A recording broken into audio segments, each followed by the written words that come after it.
We have 15 acres and I already have a house on the property. So essentially, as long as I stay 100, 200 square feet and I don't build within 50 feet of my property line, I could put up 100 tiny houses on this property if I wanted to.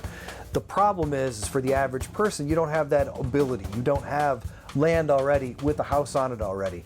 But if you're looking for land, right, if you're looking for a place to do this, now what I would be doing if I were you, and I'm telling you my secret here, so don't tell everybody, what I'd be doing if I was you is I would look for a place that has an absolutely decrepit house, like it is absolutely falling down, like the house makes the land worth less because it's so bad. That's exactly what you want because it already has a house on the land.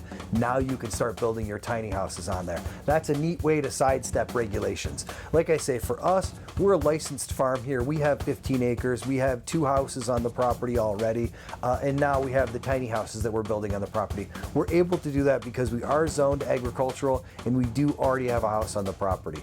Being zoned agricultural is a huge help. Also, if you're zoned recreational, that's a good way to go too. They're a lot more lax on their building requirements in those particular zonings as well.